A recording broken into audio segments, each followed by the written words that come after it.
Hello my friends and welcome back to my channel. Today's video is another 5 dinners that we have had in the last week or so. Finally made one of those Bolar roasts that we got when we got the half beef, and it was fantastic. We really enjoyed it. I have never seen those cuts in the store, but I will definitely, when it's comes time to get another half beef, I will definitely ask for that cut again because it was delicious. So, pretty good variety of things, I think. And now that soup season has started, you're going to see some soup on there. So I hope you enjoy these 5 dinners, and here we go.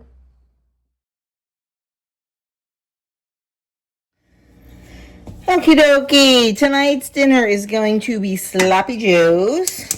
So we are starting here with a pound of ground beef, half a cup of chopped celery, half a cup of chopped onion, and 2/3 cup of chopped green pepper. We're going to cook this all together until our meat is cooked all the way through and our veggies start to soften up a little bit. You don't have to worry too much about those because we are going to cook this for 45 minutes after we add all the rest of the ingredients. So the veggies will definitely get softer then. But for now, we just got to get this meat nice and browned up.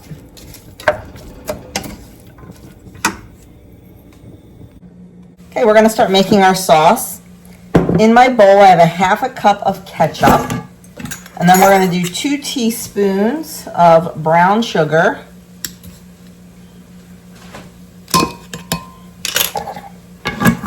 We're going to do a tablespoon of tomato paste.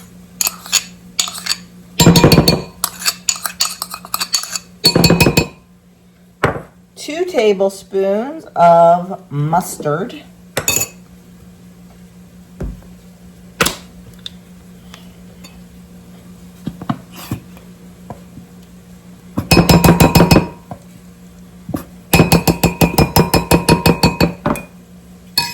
We're going to do a tablespoon of apple cider vinegar,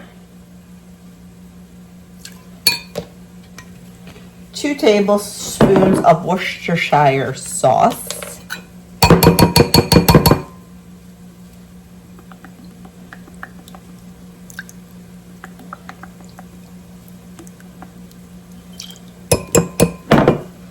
and a half a tablespoon of chili powder.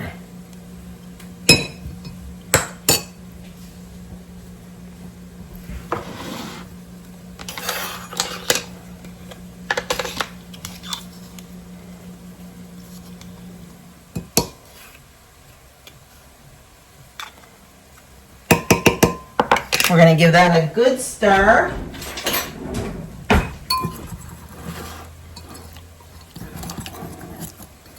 And we're just going to set that aside until we are ready for it.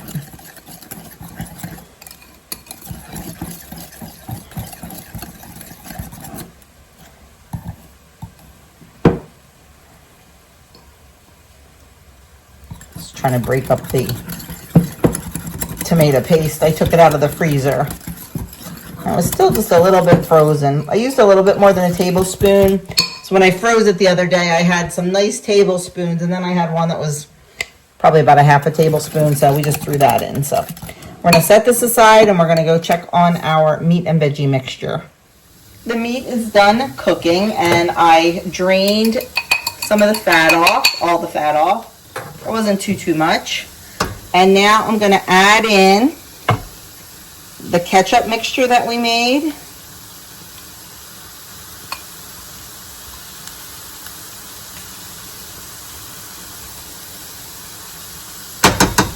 And then we're going to add in a half a cup of beef broth.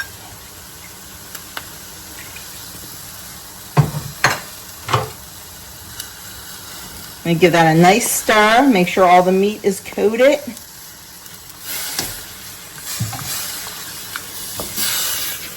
We're going to bring this to a boil. And then we're going to turn it down and let it cook low and slow for 45 minutes covered. That'll allow all those beautiful flavors to blend, the vegetables to soften, and it to just be yummy.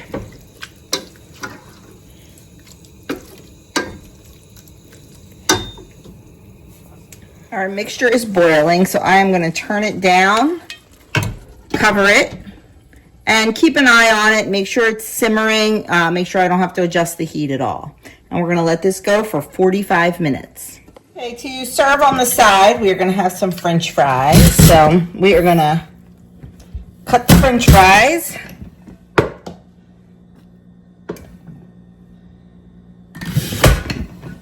And normally what I do is just put them in a bowl of water. That way some of the starch gets out, and then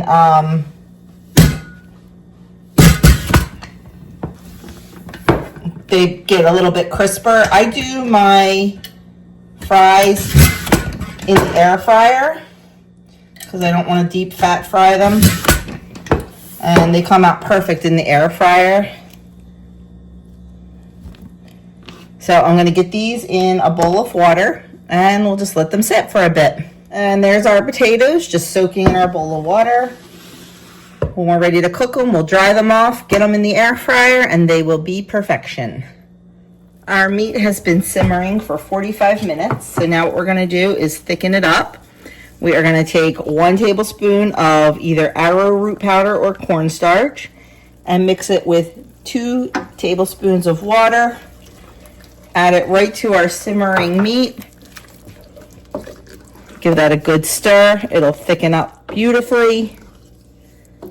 And that is it. Our sloppy joes are done. So we're going to put that aside. We're going to get our French fries cooking.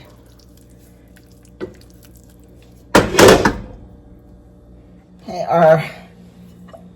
I drained our fries, and I'm just going to put them out on a towel and dry them. Because when they're dry, they get a little crispier.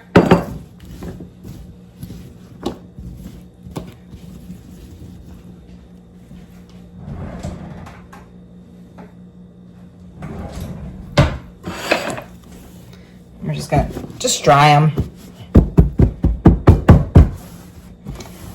And then however your air fryer works, my air fryer has 3 trays stacked. I fill the trays. I spray the fries with avocado oil spray. And then I cook them at 400 for 10 minutes. And then I rotate the trays. The bottom goes to the top goes to the middle goes to the bottom. Cook them at 400 another 10 minutes.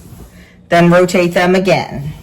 And then finally cook them the last 10 minutes or until they are done. And that is it. I put the salt on them after they're all done cooking. Here is dinner on the plate. We have some pear sauce, some French fries, and our sloppy joes. So that is dinner tonight. Okay, dinner tonight is going to be a new recipe. It is cheesy chicken broccoli orzo. Now I am doubling this. It serves 4, the original recipe, but we have 5 of us dining tonight, and Adam really counts as 2 people, so like that's 6 people. So I decided to double it. So in my, I hope this pan is big enough. I don't know. In my pan, I had a tablespoon of olive oil, heat it, and I just put in, I'm not even going to give you amounts since I'm doubling it. I just put in my cubed up chicken. We're going to season the chicken with salt,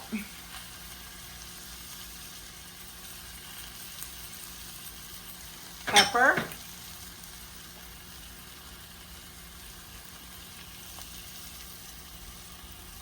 and paprika. And we are just going to let this cook until it is completely cooked through.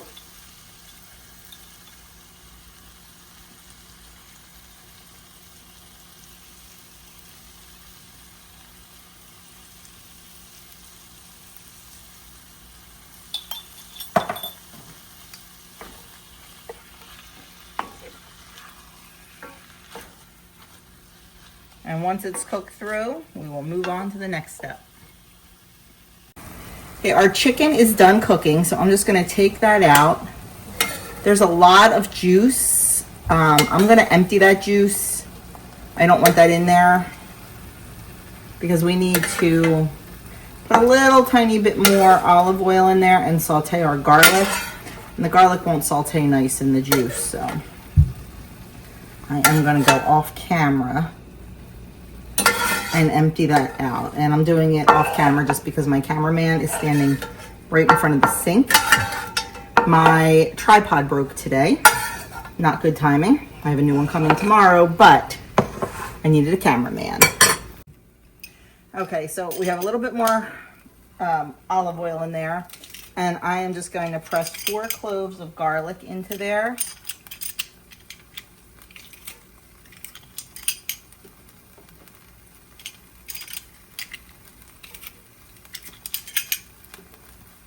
And 4. Like I said, I wasn't going to give you measurements because I am doubling this, but whatever. You know I was going to forget. We're going to stir that around for about 30 seconds, just until it becomes fragrant. Garlic burns super, super quickly, so you don't want it to burn. And then we're going to add in our orzo. And we are going to stir that around and just kind of get it in that oil and in that garlic and just toast it up a bit, just for about a minute. It will burn quickly, so you don't want that to happen. You just want it a little bit toasty.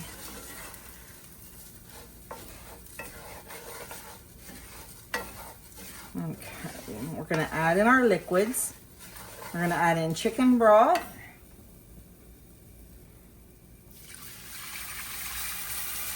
And we're going to add in milk.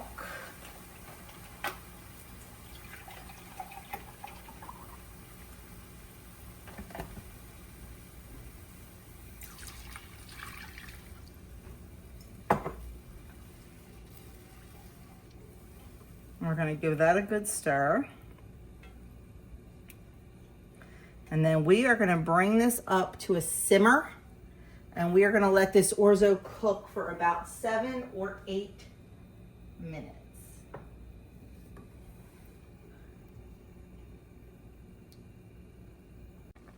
Okay, this is definitely simmering a little bit hard. I just turned it down. But we're going to let this go for 7 minutes, and I'm just going to stir it every once in a while. We just want the orzo cooked and the sauce nice and creamy. Okay, our orzo is done. It is beautiful and creamy. I'm going to add in broccoli. Now, this is frozen broccoli that I just steamed. The recipe, I think, calls for just like fresh broccoli. I didn't steam it too long, so I'm just going to stir this in. And I'm going to let it cook for a couple minutes over a low heat in the orzo. Get it all nice and combined there. This looks good. We're gonna put the lid back on and just give that about 3 minutes. Okay, next we're gonna add in our cheddar cheese.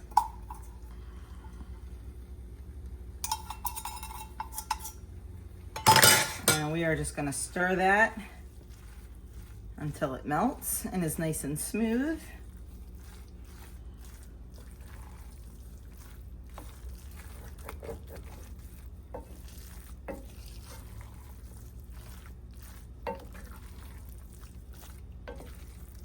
And then we're going to add in our chicken and warm that back up.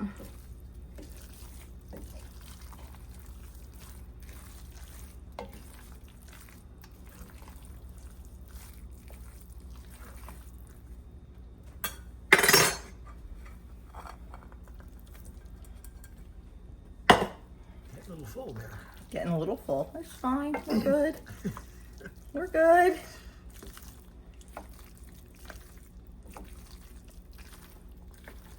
We're just going to let that go super low until the chicken heats back through. If I thought about it, I would have put the chicken in the warming oven, but honestly, I didn't even think about it. but it'll warm back up quickly in here because everything is warm. And I do have it on low. I'm gonna put the lid on, get the table set, and we will be ready to try this new dish tonight. It looks good, smells good. Oops. It's easy enough. I think even I can make this. Listen to him. I think that's a challenge. What do you think? Okay, there we go. I think it's all mixed in pretty well. So we're gonna just put the lid on and let it sit for a few. Here it is on the plate, cheesy chicken broccoli orzo. Pretty much chicken divan, but with orzo instead of rice. So everybody said it's good, so we'll go with that. And that is dinner tonight. Okay, dinner tonight is going to be a Bolar roast. This is a cut that we got when we bought the half of a side of beef. We got a couple of this cut because someone told us how wonderful it is. So we're gonna find out. The Bolar roast is from the shoulder, so it is not a very tender piece of meat, so it needs to be cooked low and slow, but they say the flavor is amazing. So I have my Bolar roast here, and I patted it dry, because you want to sear it before we cook it low and slow, and when it's dry, it has a much better sear on it. And then we are going to liberally season it with just salt and pepper.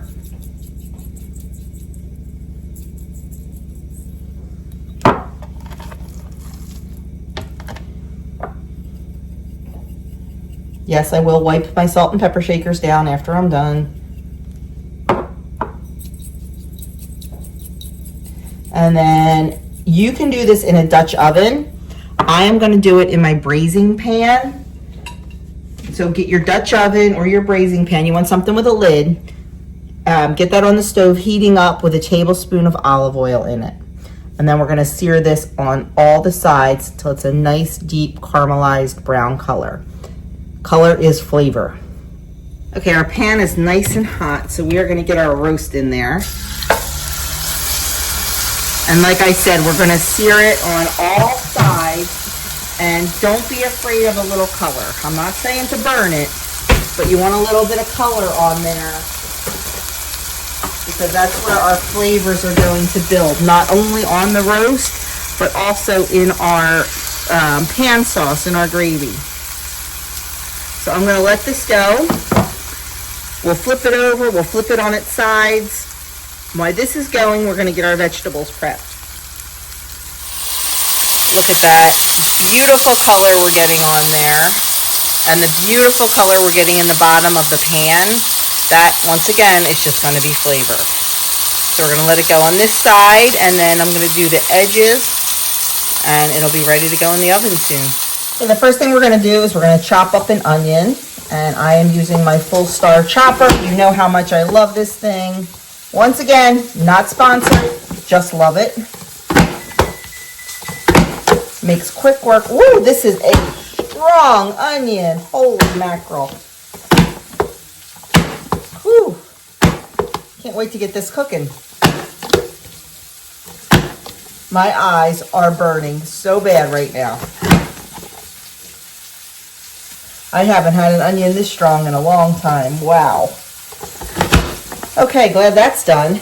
Next thing I'm going to do is 2 stalks of celery and 2 carrots. And we're just going to chop them up. Now, I'm going to make carrots as a side dish, but this is just the mirepoix for the base of our sauce. So I'm going to get these washed and chopped up.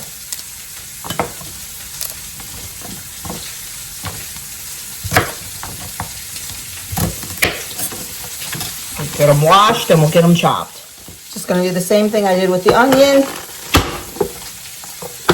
Chop them up.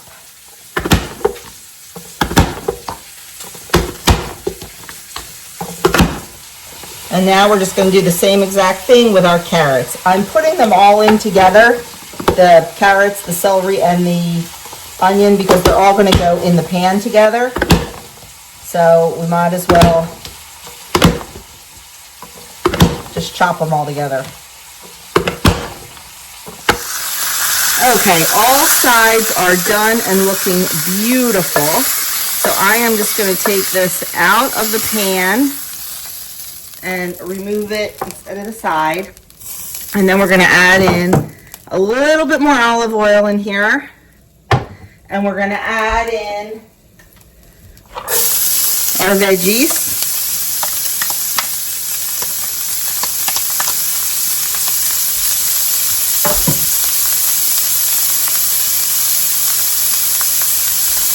We're going to saute these until they're softened.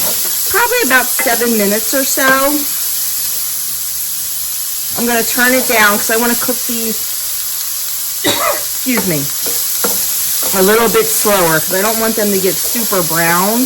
I just want them to get nice and soft and pick up the flavor from the brazier. So we're going to let those go for about 7 minutes. Oh my goodness, does that smell delicious. Almost smells like Thanksgiving in here.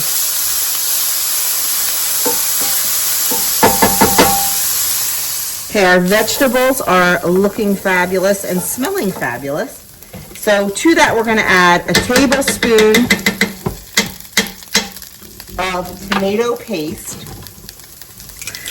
and 3 cloves of minced garlic.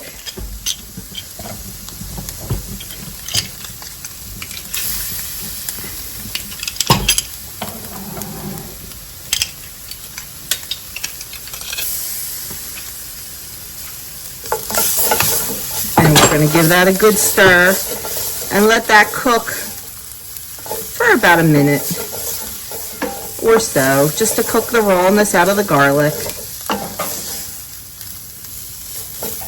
Garlic burns very, very quickly, so. And then we're going to add in our cup of wine to deglaze the pan, and then we're going to simmer and reduce that by half.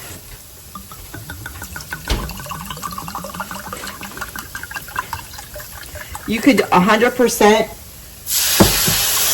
use a cooking wine if you are not a wine family and don't have wine laying around. Wow, that smells good. Okay, so we're going to let that simmer and reduce by half. Okay, our wine has reduced by half.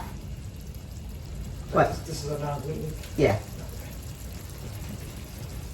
Our wine has reduced by half, so now I'm going to add in 3 cups of beef stock. This is home canned beef stock. You can use whatever you like. And we're going to add in 1 bay leaf.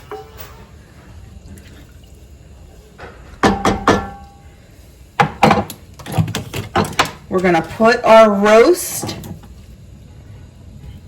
back in, and you want to make sure that it's at least partially submerged. It's not going to be completely submerged probably, but as long as some of it is in there. We're going to put the lid on. And then we are going to put this in a 325-degree oven for 3 to 3.5 hours until it is tender and falls apart. Okay, it has been 2.5 hours, and can I just tell you, this smell is unbelievable. I took it out of the oven to add in our carrots. So I just have some quartered carrots here. I am not sure how many. What is going on? Oh, I'm hitting the wrong timer off. I'm not sure how many carrots I did, just till it looked good. So we are going to add those in. And now, of course, I should have done this before I added the carrots in. I'm going to turn this over just to get the other side. There we go. And I am just going to add a tiny little bit more of broth in here just to make sure there's carrots. And then get the lid on and get this back in the oven for at least another hour. It is out of the oven, and let me tell you, it looks and smells delicious. I am going to keep it covered and let it rest for 15 minutes. And then I'm going to take the meat out, get that shredded. I'm going to take the carrots out, and whatever liquid is left, we're going to turn into a gravy. While this is resting, I've got mashed potatoes going and dinner rolls also. Okay, I pulled out all the carrots and all of the meat, shredded up the meat, and I thought about using my immersion blender to blend up all of these carrots and onions and celery, but to be honest with you, I just don't feel like dirtying something else, so I'm going to leave it chunky. I had about a quarter cup of beef broth left over, so I added that in, and now I have some arrowroot powder and water, and we're just going to thicken up this gravy. You definitely don't have to do that. You can just serve it as an au jus if you want, but I just wanted to make it a little thick since I have mashed potatoes. I'm not going to go crazy thickening it, just a little bit. That looks perfect already. I think what I'm going to do is put the meat right back into this gravy and serve it just like this. So I'll show it to you on the plate. And here it is on the plate. We have our beautiful dinner rolls. I like my meat right on top of the mashed potatoes and the carrots, so I'll let you know how it is.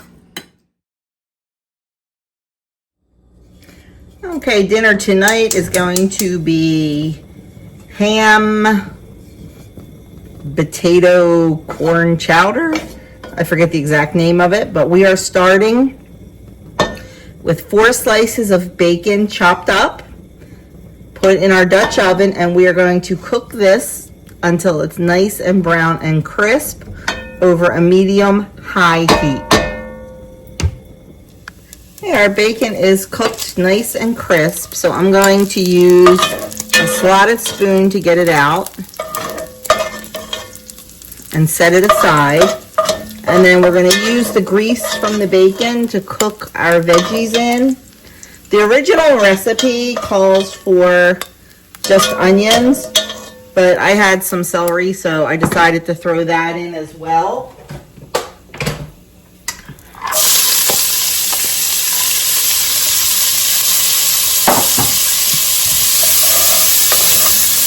So we're going to cook this probably about 6 or 7 minutes until the veggies are nice and tender and translucent.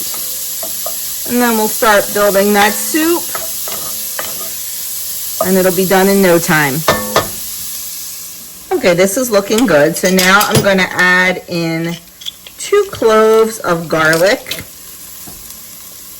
and just let that cook for about 30 seconds or so, just to cook that raw garlic out. But garlic does burn very quickly, so we don't want that to happen.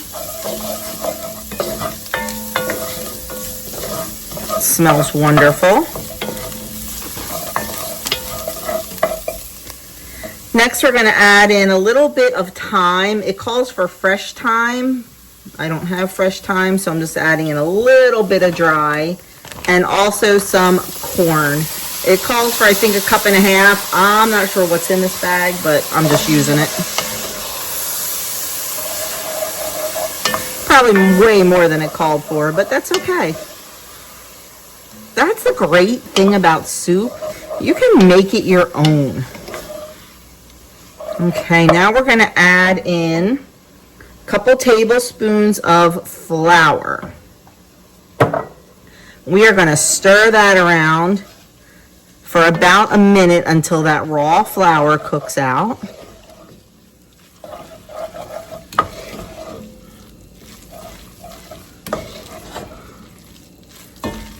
And once we stir that around for a minute, we're going to start adding our milk. Okay, we have 3.5 cups of milk, and I'm just going to add it probably in thirds.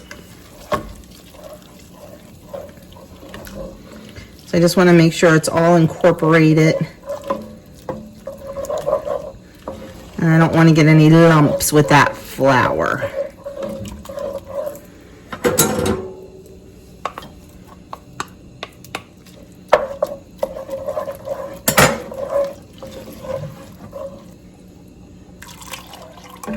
You can always add more milk if you need to thin out the soup.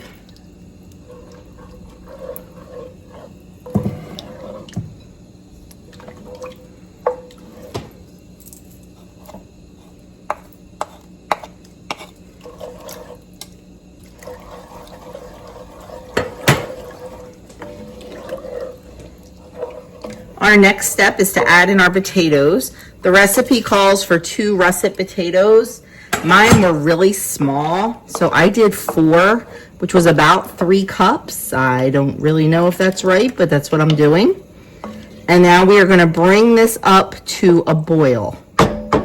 Once it boils, we'll turn it down and let it simmer for about 12 minutes until the potatoes are tender. Our potatoes are nice and tender. It did get pretty thick, so I'm probably going to thin it out with a little bit more milk. But first we're going to add in our ham, 8 ounces of diced ham. Yeah, it's definitely a little too thick. So we can easily just add in some more milk, or if you want it a little creamier, you could add in cream or half and half. And then we're just going to adjust the seasonings, the salt and pepper. Honestly, I am not going to put any salt in it because of the ham and the bacon that we're going to garnish it with. I figure if it needs salt, we can salt it right at the table, but I will put some black pepper in. And like I said, I'm going to add a little bit more milk. Let's get that.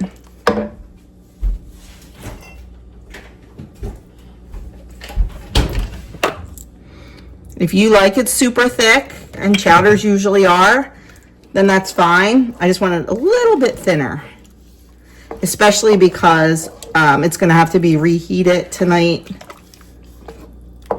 I'm sure, for Andrew. I don't know when he'll be home. And there we go. That's it. There is our ham, potato, corn chowder. When we serve it, I'll show you a picture. We're going to ladle it into the bowls, and then we're going to sprinkle it with some of that reserved bacon. And here is our soup, served with sourdough bread, our bacon garnish, and this is dinner tonight. Okay, dinner tonight is white chicken enchiladas, and I am warning you, the filming was a hot mess. I was turning the camera off when I thought it was turning on. You know the drill. So, to make our enchilada sauce, I am melting 3 tablespoons of butter in a saucepan.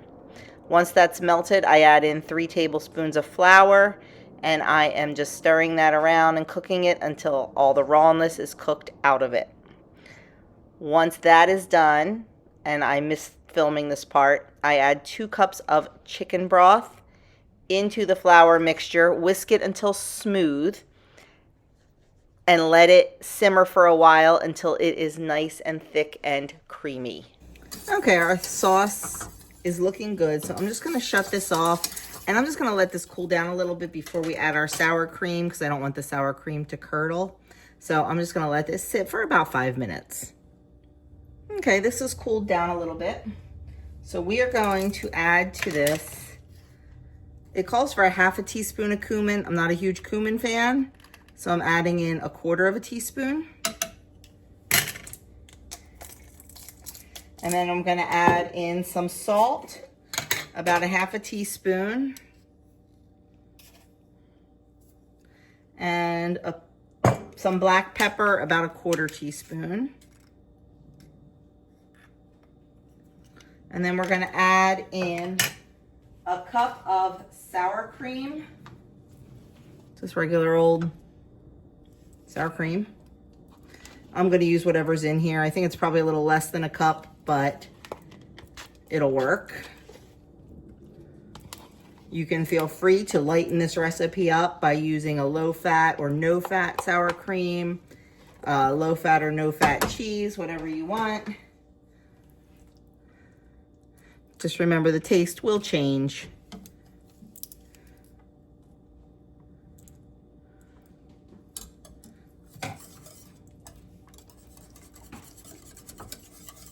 We're going to give that a stir. Let that sour cream melt in. And our sauce will be done. We can start working on our filling mixture. Beautiful. So in our bowl, we're going to put some cooked shredded chicken. Oh, I should use a bigger bowl. This was about 3 chicken breasts. The recipe calls for 3 cups, but I think 3 chicken breasts is plenty. Then we're gonna add it, on our plate here, we have 8 ounces of shredded Monterey Jack and 4 ounces of shredded cheddar that I mixed together.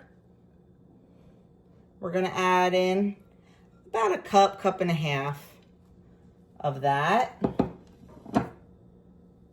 Next, we're gonna add in some green chilies. These are 4-ounce cans, and I'm going to add, I'm kind of deviating from the recipe a little bit, of course I am. I'm gonna add 1 whole can, and then I'm gonna add about a half a can, and the rest of these I'm gonna add to our sauce that we made, just to give it a little bit of color.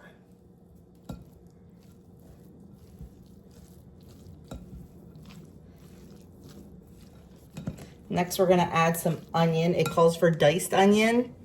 I am going to grate it so it's not chunks.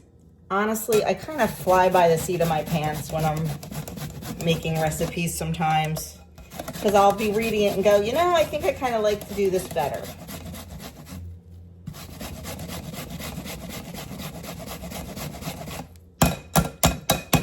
That is enough onion for us. Get something better to stir with. And I also think, it doesn't call for it, but I'm gonna put some of our enchilada sauce in this mixture because I think it's too dry. So the recipe I found online, I've tried a couple different ones and they've all been good, but I'm always looking. It said exact instructions in the recipe card. There is no recipe card on this website. It's just a blog style. So I don't know if she forgot to add it or what, but I think this needs a little bit of sauce. So we're gonna add some. I'm not gonna add a lot because we do need it for the top, but I'm probably gonna add about a half a cup or so. Woo, that made a mess.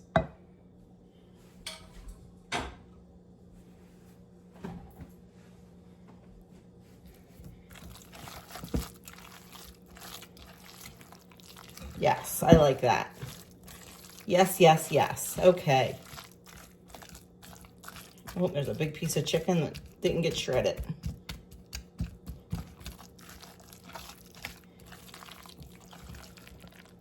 I think this makes a whole lot more sense.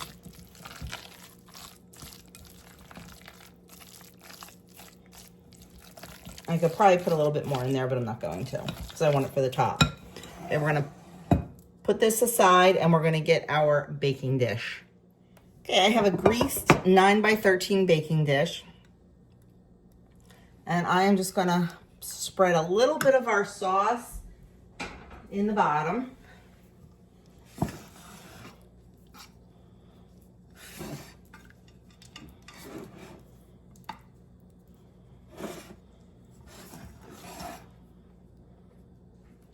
And we're gonna start filling our enchiladas.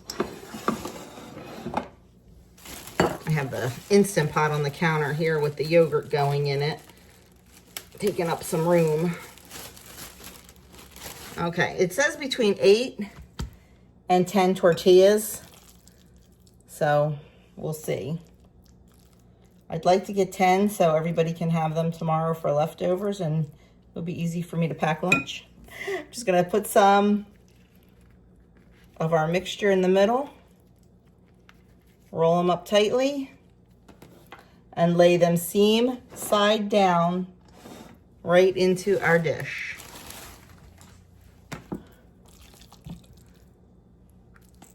This looks like a lot of filling.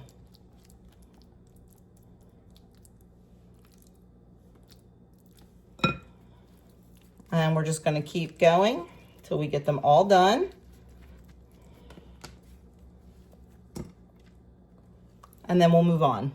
Okay, there were 9 in the package. There was only supposed to be 8, but there were 9. So these ones are a little more filled with filling than these, but they're going to be fine. Next step is we're going to take the rest of that sauce and just pour it right over the top of our enchiladas.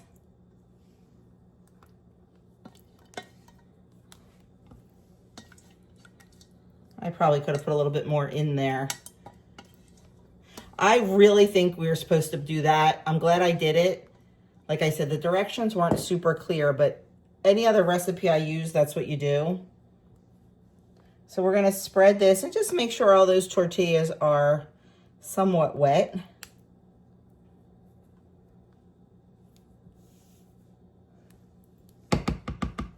And then we're gonna take our remaining cheese, sprinkle that over the top, and that is it. When we are ready to bake them, they will go in a 350, I believe, 350 oven for 25 to 30 minutes.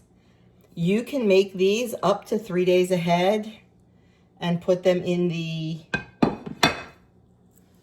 refrigerator, or you can make them really, seal them well and put them in the freezer for up to 3 months. So this makes a great freezer meal. But for now, we are just going to pop them in a 350-degree oven for dinner tonight. I will show you when they come out. Here is our white chicken enchilada all plated up. Let's take a look inside. And there we go. Delicious. And that is dinner tonight. So friends, that is it. That is what we have been eating here lately. If you like it, let me know down below. Let me know if you will try any of these recipes and if you want me to keep making these. And that's about it. So thanks again for watching. Thanks for supporting me always. And I will catch you guys in the next video.